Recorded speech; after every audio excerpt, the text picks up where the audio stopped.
दोस्तों welcome my YouTube channel. Again मेरे YouTube channel पर आपका बहुत बहुत स्वागत है। दोस्तों अगर आप डीएसएलआर को चलाना नहीं जानते हैं, अगर आप बिगिनर हैं, आपने डीएसएलआर परचेस कर लिया है, तो दोस्तों डीएसएलआर से रिलेटेड सारी मैं जानकारी आपको आज इस वीडियो में दे दूंगा।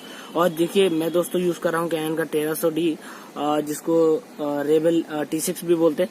लेकिन मैं आपको बता दूं, चाहे वो डीएसएलआर निकॉन का हो, चाहे आपका सोनी का हो, और चाहे वो ल्यूमेक्स का हो, इससे आपका फर्क नहीं पड़ता। डीएसएलआर डीएसएलआर होता है। बस जो फर्क आता है वो इनके नोटेशंस का आता है कि किस चीज से हम इससे डेनोट कर रहे हैं, किस सिंबल का मतलब क्या होता है। बस वो निकॉन में, सोनी में अलग तरीके से शो होगा, कैनन में अलग तरीके से शो होगा। ओके दोस्तों, तो सबसे पहले आपको जो अपना डीएसएलआर अगर आप यूज कर रहे हैं, सबसे पहले आप स्ट्रिप को लगा लीजिए, क्योंकि अगर आपका कैमरा आपके हाथ से गिरता है तो आपको काफी ज्यादा लॉस होगा।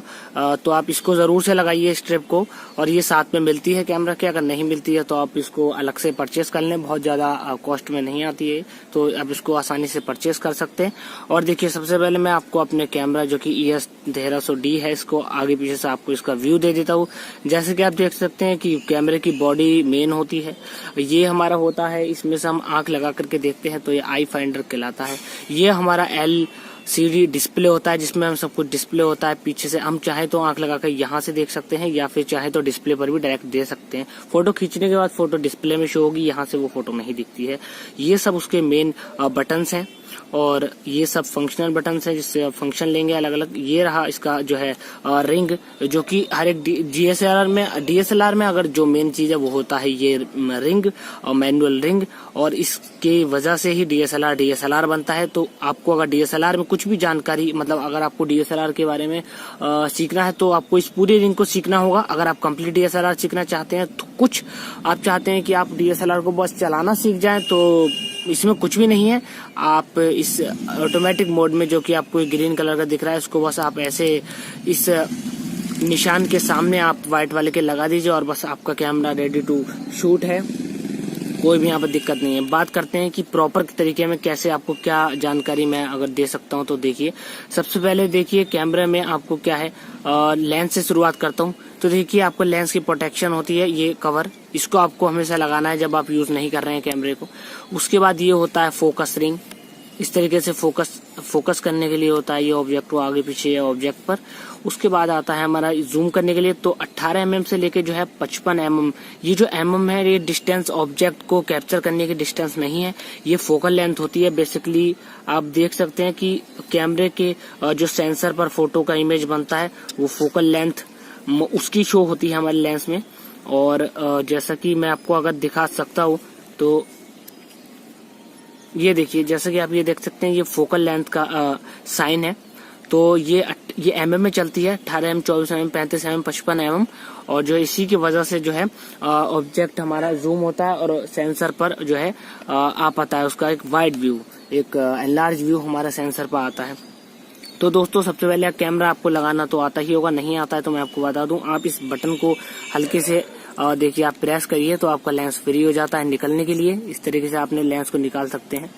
और जब आपको अपने लेंस को लगाना है तो आप इसको जैसे कि आप देख सकते हैं, व्हाइट डॉट से व्हाइट डॉट को मिलाइए, जो कि यहाँ पर है, इस तरीके से।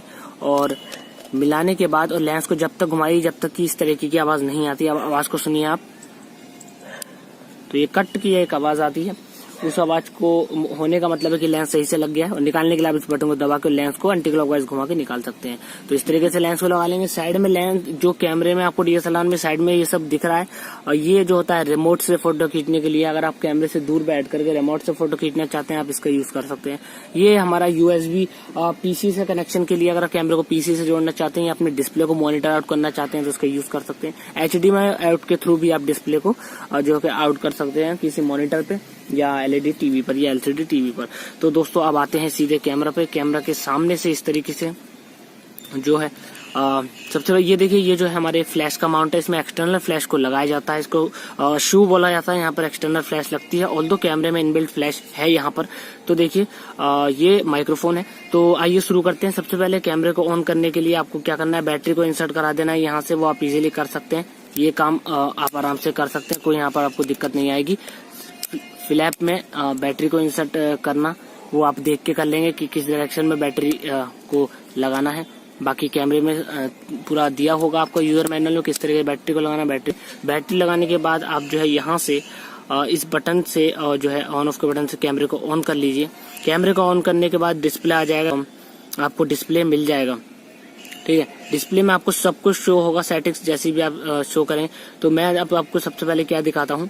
देखिए ये जो बटन है इसका यूज क्या होता है, मैं फ्लैप को आगे से निकाल लेता हूँ ताकि आप पीछे का जो है व्यू देख पाए।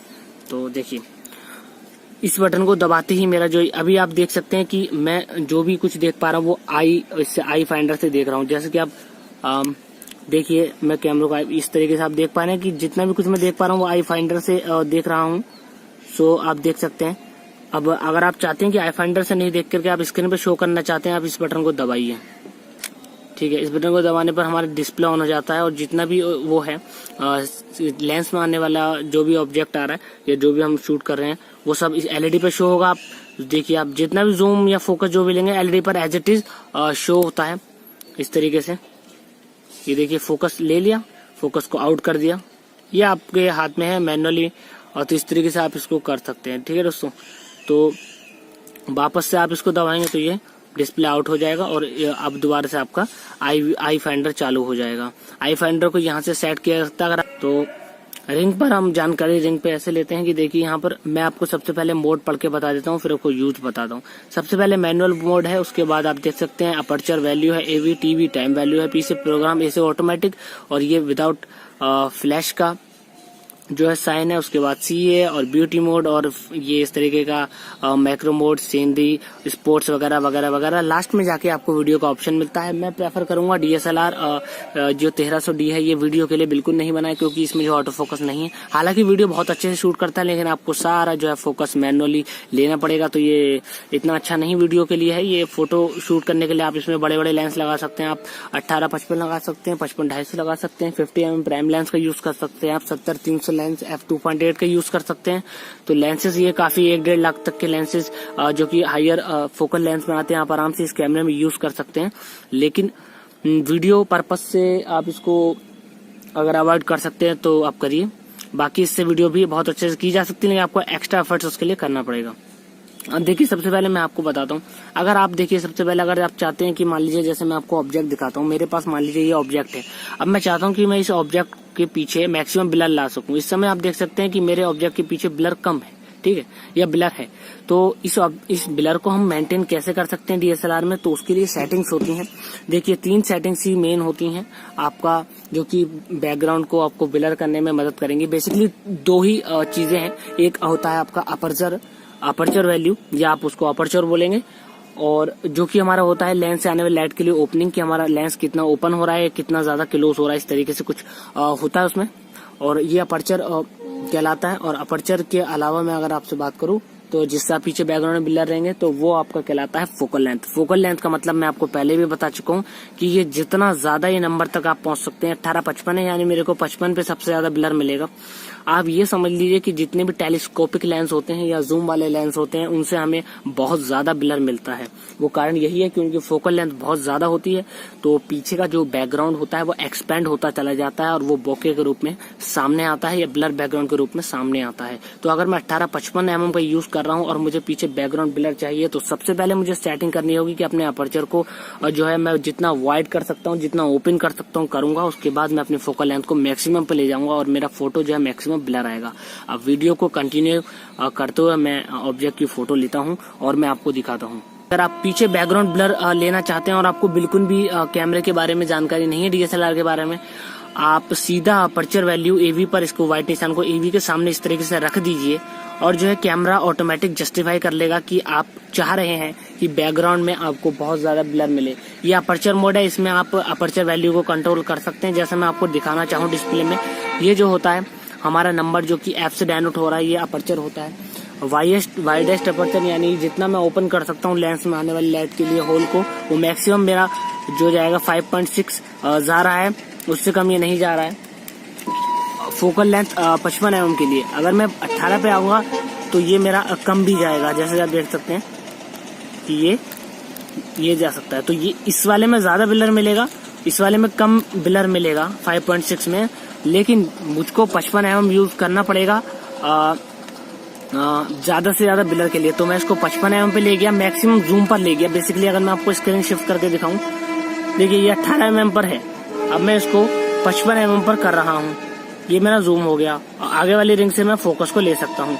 अब मैंने अपर्चर को आपने मैक्सिमम पे डाल दिया, यानी जितना आप ओपन कर सकते थे लेंस के होल को, उसको आपने ओपन कर दिया। 55 mm पर डालने के बाद लेंस अपर्चर को मैक्सिमम पे डालने के बाद, और जो है अब मैं आपके सामने ही ऑब्जेक्ट की फोटो निकालता हूँ।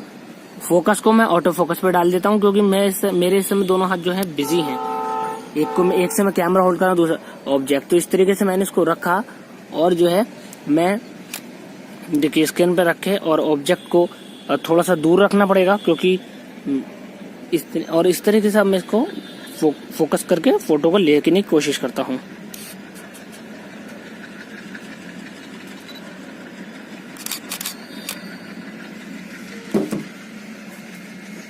तो दोस्तों कैसा रिजल्ट हमें मिला, जैसे कि आप देख सकते हैं कि कितना ज्यादा पीछे ब्लर है।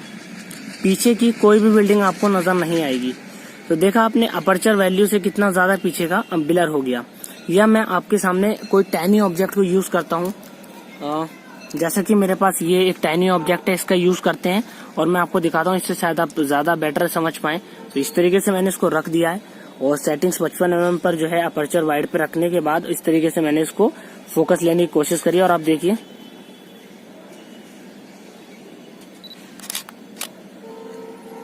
तो आप देखिए वेरी फाइन जो है कितना ज्यादा ब्लर आपको मिल गया। देखा आपने कितना ज्यादा ब्लर आपको मिल रहा है। ठीक है, तो ये सिर्फ और सिर्फ अपर्चर वैल्यू से नहीं किया कर सकते हैं। अगर आपके पास फोकल लेंथ बहुत ज्यादा आप यूज कर सकते हैं। मैं आपसे 18 mm पर ले जाने के लिए मैं आपसे कह सकता था, जबकि वहाँ पे अपर्चर मैं बहुत ज्यादा वाइड ओपन कर सकता हूँ। अगर मैं आपको 18 mm ले जाने के लिए 18 mm पे बात करता, देखिए 18 mm पे क्या हुआ, मेरा ऑब्जेक्ट पीछे ब्लर जरूर से आएगा, ऐसी बात नहीं है कि पीछे ब्लर नहीं आएगा, लेकिन आप खुद देख लीजिए कि क्या वाइड एंगल की वजह से पूरा इमेज का जो है ना पीछे पिक्सल एक्सपेंड नहीं होते हैं। देखिए ऐसे में अगर मैं जूम करूंगा तो पिक्सल ज्यादा एक्सपेंड हो रहे हैं। तो आप यही मैंने आपको मेन मोटिव है कि आप फोकल लेंथ को आप 55 mm पे ले जाइए। अगर आप 18-55 लेंस यूज कर रहे हैं, 55-250 यूज कर रहे हैं, तो आप 250 mm पे ले जाइए और फोटो को कीजिए। फोटो आपको इतना ज्यादा ब्लर आएगा जैसा कि मैंने आपको दिखा दिया। तो अब मैं अगर आपसे बात करूं, ये मैंने अपर्चर सेटिंग बता दी, दूसरी मैंने आपको फोकल लेंथ के बारे में साथों साथ बता दिया। ये अगर आपके बैकग्राउंड ब्लर के लिए मेन फीचर था। उसके बाद अगर मैं आपसे बात करूं कि शटर स्पीड का क्या रोल होता है, ये सब वीडियो मैं नेक्स्ट वीडियो में यूज करूंगा, क्योंकि मुझे लग रहा है कि वीडियो बहुत ज्यादा हो गई है। तो इतना ही रखते हैं। और देखिए दोबारा से अगर आप मैं चाहते हैं कि मैं आपको शॉर्ट्स दिखाऊं, तो देखिए मैं जो है कोई भी उसमें वो नहीं है, स्क्रीन को इस तरीके से करके, और अगर मैं धीरे धीरे इस नंबर को जो कि अपर्चर का है इसको बहुत ज्यादा ले जाऊंगा, तो आप देखेंगे, मान लीजिए इसको मैक्सिमम मैं 36 पे ले जाता हूँ और मैं फोटो आपको क्लिक करके दिखाता हूँ कि कैसा आएगा। शटर स्पीड जो है गिर जाती है, मींस आपके ब्लर आ सकता है फोटो में। इसीलिए जो है मैं इसको कोशिश करता हूँ कि ना लैग आए और फोटो हमारा सही आ जाए। तो मैं इसको होल्ड करके और जो है सही से